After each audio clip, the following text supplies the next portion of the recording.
প্রথম পা। ঈশ্বরের তৈরি করা একটি সুন্দর বাগানে প্রথম পুরুষ আদম এবং নারী হবা বসবাস করত। কিন্তু শয়তান ছল চাতুরির মাধ্যমে সাপ সেজে আদম এবং হবাকে প্রলুব্ধ করল।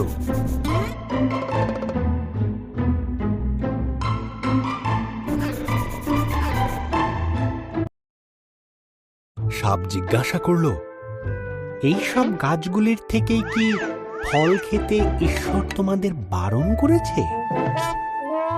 হবা উত্তর দিল, শুধু মাঝখানের গাছটির ফল খেতে বারণ করেছে।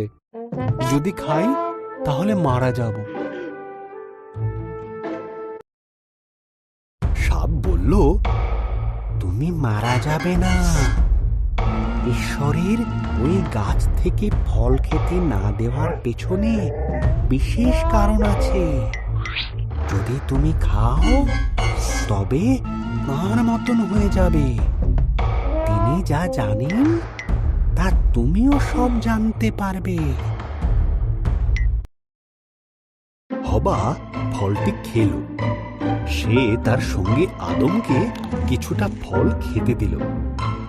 আদমও ফলটি খেল এবং খাবার পরেই তারা এমন কিছু জানতে পারল যা তাদের জানা ছিল না।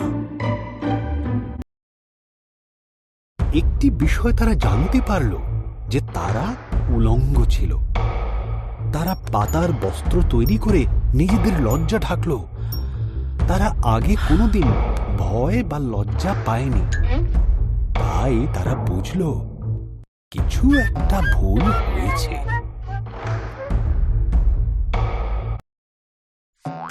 ঈশ্বর ডাকলেন, আদম, হবা। আদম উত্তর দিল, আমরা লুকিয়ে আছি, আমরা উলঙ্গ।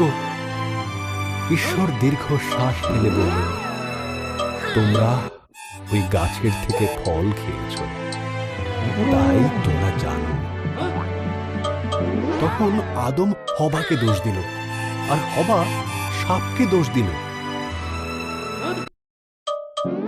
ঈশ্বর বললেন, সাপ, তুমি বুকে ভর দিয়ে চলবে। এক নারীর পুত্র সন্তান তোমাকে পরাজিত করবে। হবা, তুমি কষ্টের সাথে সন্তানের জন্ম দেবে। আদম, তোমাকে খাবার সংগ্রহের জন্য অনেক কষ্ট করতে হবে। এরপর ঈশ্বর আদম এবং হবার জন্য পোশাক তৈরি করে তাদের পরালেন আর বাগান থেকে বের করে দিলেন। ঈশ্বর এক স্বর্গদূতকে জ্বলন্ত তলোয়ার হাতে দিয়ে সেখানে রাখলেন, যাতে তারা আর ফিরে আসতে না পারে। সৃষ্টির শুরুতে